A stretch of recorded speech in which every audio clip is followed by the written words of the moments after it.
Hi, I'm Christian Stevenson with Mississippi State University Extension Service, and I'm here to talk to you about something that I think is very important for all of my home gardeners, anyone who's using tools, and particularly for the floral designers and floral enthusiasts amongst us. That's something about making sure that we're properly maintaining the tools that we use. And one of the tools that's very important for us in doing all of these tasks is going to be a good knife. Now I'm going to be using a kitchen knife for my example for today. And also going to be showing an example with a floristry knife. And there are a few things that we want to pay attention to when we think about the knives that we're sharpening or the other tools that we're sharpening. And I'll talk about that in just a moment. What I would like to first talk about is the tool that we are going to use for sharpening our knives and our other tools.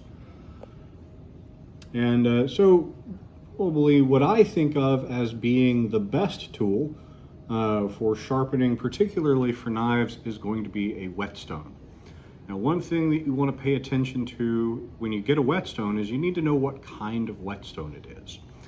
There are two basic types. The first of these is a water stone. And you can see that I have my water stones here sitting in water. And whenever you're going to use a water stone, you want to immerse it in water and let it sit for just a little bit. 5 or 10 minutes is more than enough to make sure that it's really taken in the water that it needs. And essentially it's just using that water as a lubricant for when you're moving the blade across it. The other kind of whetstone here is an oil stone. And unlike a water stone, rather than soaking this in water, you'll actually use an oil to act as the lubricant when you use the stone. Otherwise, they're very similar.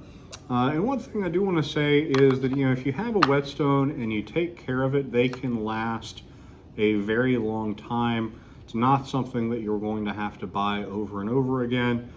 These are a fairly recent purchase for me, but this is actually my grandfather's whetstone, and it works just as well today as when he bought it sometime back in the, I believe, the 1960s.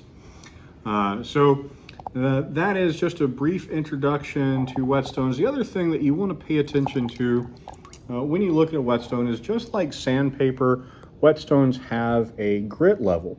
And so you can see the numbers here on the side of the whetstone. And if you felt the stone, you would feel how coarse the whetstone is at different stages. So we have 400 and 1,000, and then we have 3,000 and 8,000 on this other whetstone. And just like sandpaper, the higher the number, the finer the grit. And that tells us where we want to get started when we're working with one of these stones. If we have a knife that has been dulled, we've used it a lot to cut plant material, if it's been used against a hard surface, that blade is going to have had its edge kind of bent over and dulled down. You may, if you've used it against a hard surface, you may have some small chips in the blade. What we're doing with a whetstone is essentially just scraping away a part of the metal and returning it to that really fine edge that we need. One of the things that I learned when I started to learn to cook is that a sharp knife is a lot safer to use. A sharp tool is going to be safer than a dull one. It can be a lot easier for you to use and a lot easier to make sure that you don't have any accidents. We don't want anybody to get hurt. Now, when you're using a whetstone, it is a good idea to put down something on the surface of the table you're working on. It really isn't necessarily to protect the surface, though we are going to be putting some water down, or you might have some oil down when you do this. But really what this does is just keep the whetstone from shifting as we use it. It just keeps it stable right here on the surface. Sometimes whetstones will come with a little mat that you can use to make sure that that happens. So we're going to take our whetstone, we're going to take the lowest grit right here, we're going to set it into its little mat right here on the table, and we can go ahead and get started. We're ready to start using our whetstone. Now the next thing that we need to pay attention to is the knife that we're going to be sharpening. And so I have two knives here as an example. The first of these is my kitchen knife, and the other is a forestry knife. Of course, you do want to make sure that your knives are clean. I've done a better job with one than with the other today. But what's really different about these two knives is the bevel of the blade. So if we look very closely at this blade, you can see that it's beveled down on both sides. So the two sides of the knife have been sharpened down so it comes to a point like this. Now, the forestry knife is quite different. It's beveled only on one side. And so that tells us we really only need to sharpen it on one side. We're not going to need to sharpen this one on both sides because it's only beveled one direction. One of the things that can be a little bit challenging when we are first learning to sharpen a knife is getting the angle correct. Different knives are going to have a slightly different angle on their bevel. This one has a fairly blunt bevel. It's fairly acute. This one is much shallower. And so when we hold this onto the whetstone, we're going to want to make sure that we hold it at the angle that the blade is already beveled. That can be a little bit tricky, and that's something that might take just a little bit of practice, and there is an easy trick to use to make sure that you are getting the blade to move across the whetstone at the right angle. If you have a marker, you can take that marker and you can just paint in the area of the blade that is beveled, just like I've done just now. And what that will do is when you take the blade across the whetstone, the first thing it's going to remove is the ink from the marker. And so what you want to see when you do that is you want to see all of the ink removed evenly. If the ink is removed towards the blade and it's not removed towards the spine of the knife, then that tells you that you are holding it at too sharp of an angle. If, on the other hand, it's removed towards the top of the blade and it's not removed at the very tip, the very edge of the blade, that means you're holding it too shallow. And you're not going to be sharpening your knife very efficiently. So we want to make sure that we can do that. Fortunately, it's very easy. If you just put your fingers down, you'll very quickly learn to feel how that edge meets up with the surface of the whetstone. So that's just a really simple trick to learn how to do that and to kind of get the hang of it very quickly. Sometimes when you buy a set of whetstones, it will come with a holder for the blade, and you can actually slip this onto the back of the blade. That actually helps you keep a good, easy handle on it. It also really helps you with the edge alignment. Most blades have about the same angle. So if you hold down for this blade, this holder works perfectly to hold it right onto that edge. So there's absolutely nothing wrong with using these little tools that make you have a slightly easier day. You just want to be really careful putting that on there and taking it off because it is really quite tight. And I always remember one of the principal rules or the first things I was taught when I was taught to use a knife, and that is that a falling knife has no handle. Always a good thing to remember. So with these water stones, there's really not a lot else to do. We want to take just a few drops of water and we can put that across the top. And we're going to start, again, when you do this, you don't want to try to sharpen the entire blade all at once. We're just going to focus on the section that'll actually fit over the whetstone. And what we're going to do is we're going to be moving the blade back and forth, just like this. Now, I only want you to put pressure on the knife as you're moving forward. And as you just go ahead and relax. And you also want to make sure you don't want to go past the edge of the whetstone. And that's just for safety. If you come back this way and you move forward, I certainly don't want your fingers getting in the way of the blade. So as you do that, you're just going to start moving back and forth, just like this. Very lightly. You don't have to put a lot of pressure. And as you sharpen, you can continue to move down the blade to continually sharpen that edge.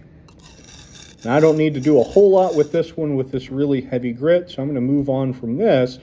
And as I sharpen this, if I have a really dull knife, I'm going to start with this really coarse grit. And then when I'm done with that, when I think I've done as best I can, I'm going to go ahead and switch over to the other side to a finer grit. If you've done a good job in keeping your blade sharp and it's just a little dull, you don't even have to start with this first stone. You can start with a much finer grit just to get that really good edge on your blade. So I know I don't really need this whetstone right now, so I can set that right back in there and go ahead and move to a much finer grit whetstone.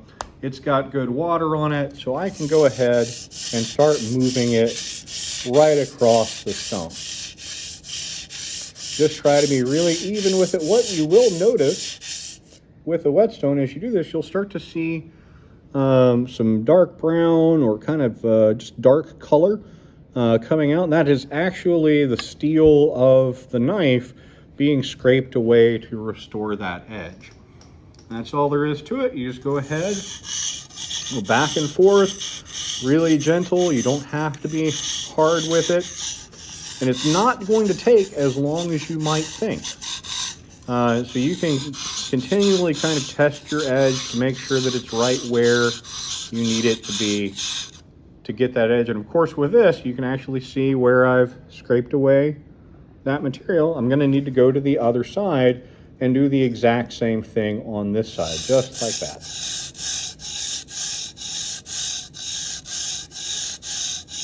All right. Of course, I don't want to keep my material on there, so I'm going to go ahead and wipe that off.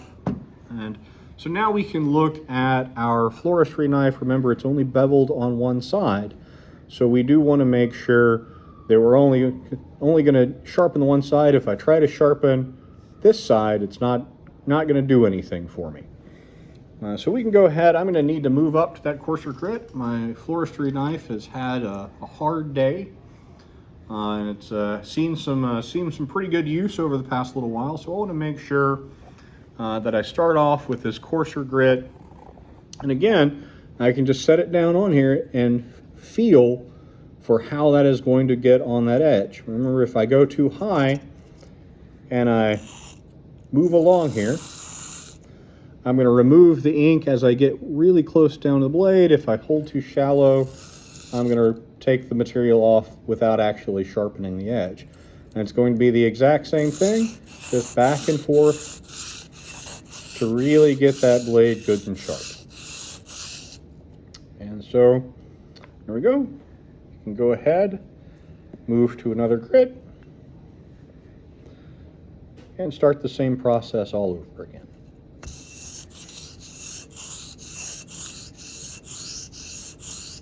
And you can really see the material coming off as I do this.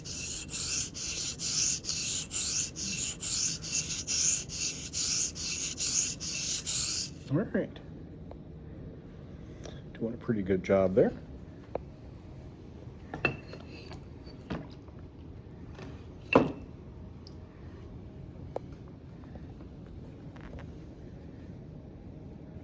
And we can just start again.